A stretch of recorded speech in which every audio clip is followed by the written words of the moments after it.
ಓಂ ನಮೋ ಭಗವತೆ ವಾಸುದೇವಾಯ.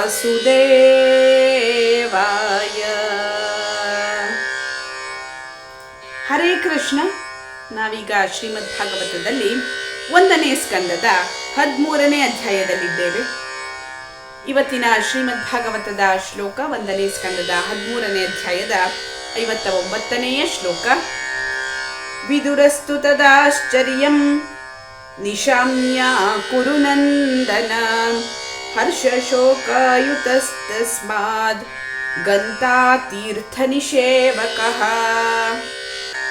ವಿದುರನು ಹರ್ಷಶೋಕ ಸಮನ್ವಿತನಾಗಿ ಆ ಬಳಿಕ ಪವಿತ್ರ ತೀರ್ಥಕ್ಷೇತ್ರವಾದ ಆ ಸ್ಥಳವನ್ನು ಬಿಟ್ಟು ಹೋಗುವನು.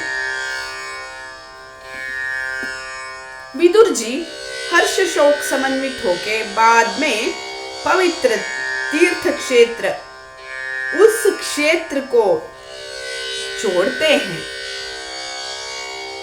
ತನ್ನ ಹಿಂದಿನ ಜೀವನದಲ್ಲಿ ಐಹಿಕವಾದಕ್ಕೆ ಅತಿಯಾಗಿ ಅಂಟಿಕೊಂಡಿದ್ದು ತನ್ನ ಅಣ್ಣನಾದಂತಹ ಧೃತರಾಷ್ಟ್ರನು ಮುಕ್ತಯೋಗಿಯಾಗಿ ಅದ್ಭುತವಾಗಿ ನಿರ್ಗಮಿಸಿದ್ದನ್ನು ಕಂಡಂತಹ ವಿದುರನು ಆಶ್ಚರ್ಯಚಕಿತನಾದನು.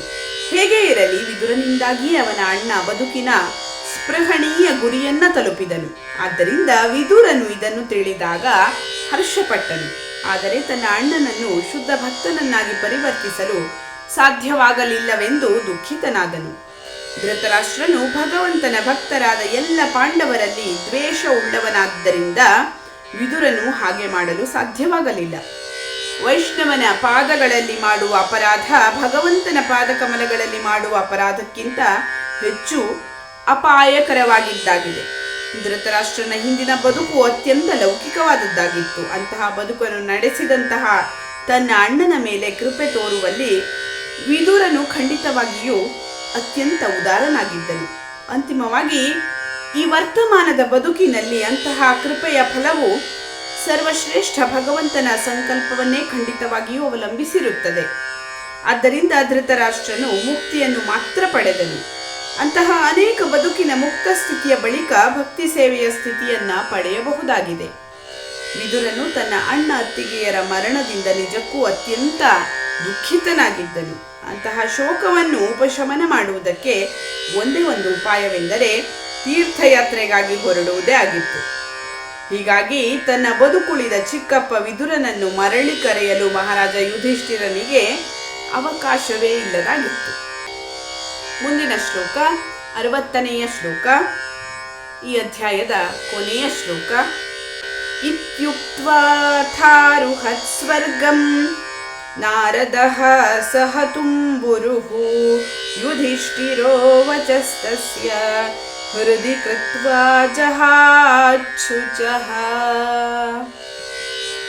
ಇಷ್ಟು ಮಾತನಾಡಿ ಮಹರ್ಷಿ ನಾರದರು ತಮ್ಮ ವೀಣೆಯೊಂದಿಗೆ ಅಂತರಿಕ್ಷಕ್ಕೆ ಏರಿದರು. ಯುಧಿಷ್ಠಿರನು ಅವರ ಉಪದೇಶವನ್ನು ಹೃದಯದಲ್ಲಿಟ್ಟು ಎಲ್ಲ ಶೋಕಗಳಿಂದ ಹೊರಬರಲು ಸಮರ್ಥನಾದನು. इतने बात को बता के महर्षि नारद अपने वीणा के साथ अंतरिक्ष को गए.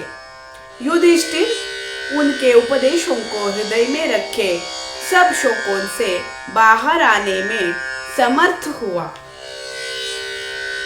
ಭಗವಂತನ ಅನುಗ್ರಹದಿಂದ ಆಧ್ಯಾತ್ಮಿಕ ಶರೀರವನ್ನು ತಳೆದಂತಹ ಶ್ರೀ ನಾರದ ಮಹರ್ಷಿಗಳು ಒಬ್ಬ ಶಾಶ್ವತ ಅಂತರಿಕ್ಷಗಾಮಿಯಾಗಿದ್ದಾರೆ. ಅವರು ನಿರ್ಬಂಧವಿಲ್ಲದೆ ಐಹಿಕ ಮತ್ತು ಆಧ್ಯಾತ್ಮಿಕ ಜಗತ್ತುಗಳೆರಡರ ಬಾಹ್ಯಾಕಾಶದಲ್ಲಿ ಸಂಚರಿಸಬಲ್ಲರು.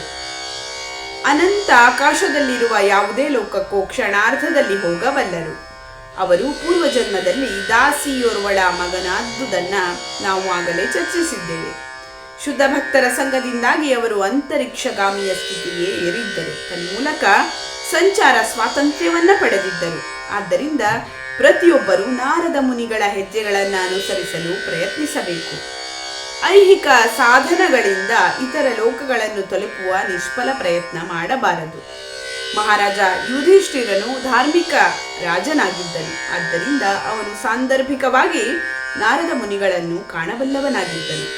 ನಾರದ ಮುನಿಗಳನ್ನ ಕಾಣಬಯಸುವವನು ಮೊದಲು ಧಾರ್ಮಿಕನಾಗಬೇಕು. ನಾರದ ಮುನಿಗಳ ಹೆಜ್ಜೆಗಳನ್ನ ಅನುಸರಿಸಬೇಕು.